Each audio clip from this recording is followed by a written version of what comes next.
అదరగొట్టే కారం రంగు రుచి ఆచి కారం పొడి. తిరుమల కలియుగ దైవం శ్రీ వెంకటేశ్వర స్వామి కొలువైన అత్యంత పవిత్రమైన ఆధ్యాత్మిక క్షేత్రం. అలాంటి చోట స్వామివారి కానుకలను లెక్కించే పరకామణిలో చోరీ జరగడం శ్రీవారి భక్తుల మనోభావాలను దెబ్బతీసింది. భక్తులు ఆ స్వామికి చెందాలని సమర్పించిన కానుకలను చోరీ చేయడమేంటి? ఆ కేసుని లోక్ అదాలత్ ద్వారా రాజీ చేసుకోవడమేంటి? పూర్తి స్థాయిలో విచారణ చేయకుండానే సాధారణ విషయంలో వదిలేయడమేంటి? ఇలా ఎన్నో ప్రశ్నలు, మరెన్నో అనుమానాలు.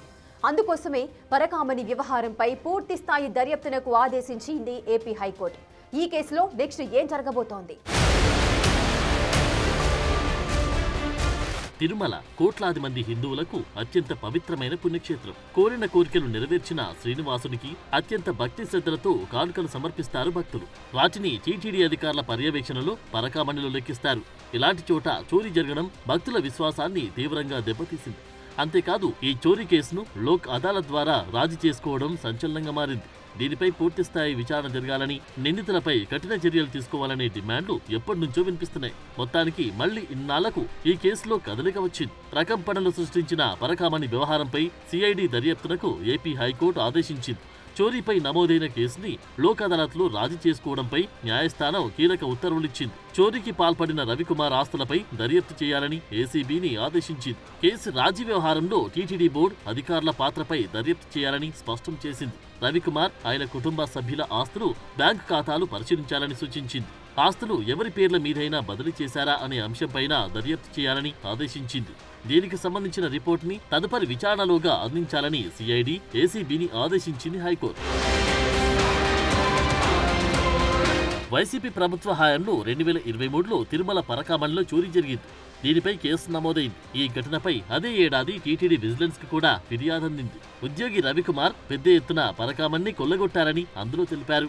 దీనిపై అప్పటి టీటీడీ అధికారులు పూర్తి స్థాయిలో దర్యాప్తు జరపకుండా లోక్ అదాలత్లో హడావిడిగా రాజీ చేయించారు. ఈ ఘటనపై పిటిషన్ దాఖలు కావడంతో హైకోర్టు విచారణకు స్వీకరించింది. పరకామణిలో భారీగా అక్రమాలు జరిగాయి అనడానికి ఈ ఘటనే ఉదాహరణ అనే వాదనలు కూడా వినిపిస్తున్నాయి. ఇలా పరకామణి చోరీ వ్యవహారం మళ్లీ ప్రకంపనలు రేపుతోంది. తిరుమలలో ఇలాంటి దొంగతనం జరగడం, ఆ కేసుని పక్కదో పట్టించడంపై భక్తులతో పాటు పౌర సమాజంలోని ప్రముఖులు కూడా తీవ్రంగా ఆక్షేపిస్తున్నారు. ఈ ఒక్క ఘటనతో కోట్లాది మంది భక్తుల మనోభావాలు దెబ్బతిన్నాయని చెప్తున్నారు. అసలు తిరుమల పరకామణి చోరీ కేసేంటి? రవికుమార్ చేతివాటం ఎలా బయటపడింది? రవికుమార్ కోట్లు విలువ చేసే ఆస్తులను ఎలా కూడబెట్టాడు? తిరుమల పెద్ద జియంగార్ మఠంలో క్లర్క్ గా పనిచేసే రవికుమార్ 2023 ఏప్రిల్ 29న ఎప్పటిలాగే పరకామణిలో స్వామివారికి భక్తులు సమర్పించిన హుండీ కానుకలు లెక్కించేందుకు వెళ్లాడు. అక్కడ వెంకటేశ్వర స్వామికి కానుకగా వచ్చిన అమెరికన్ డాలర్లలో రవికుమార్ $900 దొంగలించారు. వాటిని దాచుకుని బయటకు తీసుకెళ్తుండగా టీటీడీ విజిలెన్స్ అధికారి సతీష్ కుమార్ కు దొరికిపోయాడు. రవికుమార్ దగ్గర నుంచి 72,000 విలువైన అమెరికన్ డాలర్లను స్వాధీనం చేసుకున్నారు. ఈ చోరీపై తిరుమల 1 టౌన్ పోలీస్ స్టేషన్లో రవికుమార్ పై ఏవీఎస్ఓ సతీష్ కుమార్ ఫిర్యాదు చేశారు. దాని ఆధారంగా అతనిపై ఎఫ్ఐఆర్ నమోదు చేశారు. తర్వాత విచారణలో భాగంగా రవికుమార్ దగ్గర నుంచి అమెరికన్ డాలర్లను స్వాధీనం చేసుకున్నారు. మే 19న టీటీడీకి తనకు చెందిన 7 ఆస్తులను దానం చేస్తానని ప్రతిపాదించారు. అయితే వాటి విలువ కోట్లలో ఉంది. ఆస్తులు దానం చేయాలంటే వాటి విలువలను పత్రికల్లో ప్రచురించి ఎవరికి అభ్యంతరం లేకపోతేనే తీసుకోవాల్సి ఉంటుంది. కానీ ప్రకటన ఇచ్చేంత సమయం లేదని, దాని నుంచి మినహాయింపు ఇవ్వాలని కోరడంతో బోర్డు అంగీకారం తెలిపింది. త్వరగా ప్రక్రియ ముగించేందుకు కారణాలు మాత్రం చెప్పలేదు. ఆ ఆస్తుల రిజిస్ట్రేషన్ విలువే 14 కోట్లుంది. కానీ రవికుమార్ దొంగిలించింది కేవలం 70,000 విలువైన అమెరికన్ డాలర్లు మాత్రమే. ఆ తర్వాత విజిలెన్స్ అధికారి సతీష్ చోరీకి పాల్పడిన రవికుమార్ లోక్ అదాలత్ కు వెళ్లారు. సమస్యని తామే పరిష్కరించుకుంటామని అనుమతి తీసుకున్నారు. అయితే పోలీసుల ఒత్తిడితోనే తాను రాజీకి అంగీకరించినట్టు సతీష్ చెప్తున్నారు. లోక్ అదాలత్ లో కాంప్రమైజ్ అయ్యేందుకు సతీష్ కుమార్ కి ఎలాంటి అధికారాలు లేవు. లోక్ అదాలత్ లో కాంప్రమైజ్ అవ్వాలంటే నిందితుడు, ప్రాపర్టీ ఓనర్ ఇద్దరు ఒప్పుకొని తీరాలనే వాదన బలంగా వినిపిస్తోంది. కానీ ఇక్కడ ఓనర్ సతీష్ కాదు. అతను కేవలం విజిలెన్స్ అధికారి మాత్రమే. ఒరిజినల్ ఓనర్ ఆ వెంకటేశ్వర స్వామియే. అలాంటప్పుడు సతీష్ ఎలా కాంప్రమైజ్ అవుతారనే ప్రశ్నలు వస్తున్నాయి. సతీష్ కుమార్ కు కాంప్రమైజ్ చేసే అధికారమే లేదంటున్నారు.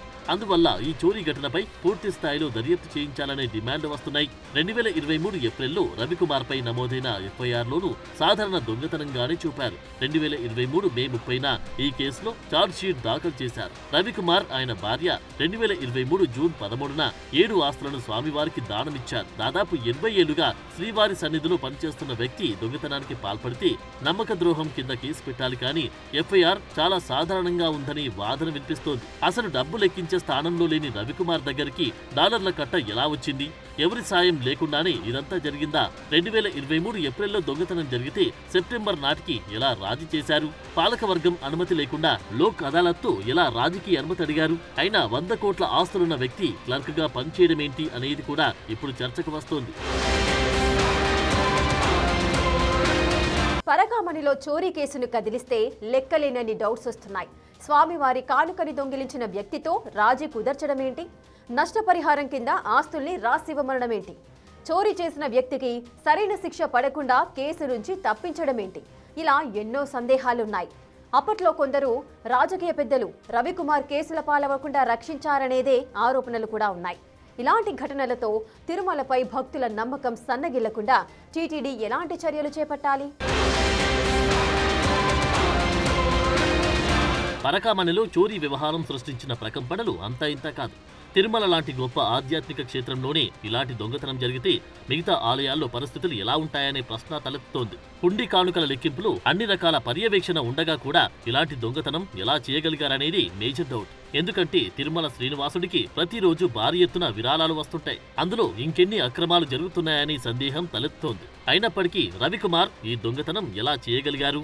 ఎవరో సహకరిస్తేనే దొంగతనం చేశారనే అనుమానం బలపడుతుంది. దీని వెనుక ఎవరున్నారు? స్వామివారి హుండీ నుంచి మొత్తం ఎంత డబ్బు మాయమైందనే దానిపైన దర్యాప్తు జరపాలనే డిమాండ్లు వినిపిస్తున్నాయి.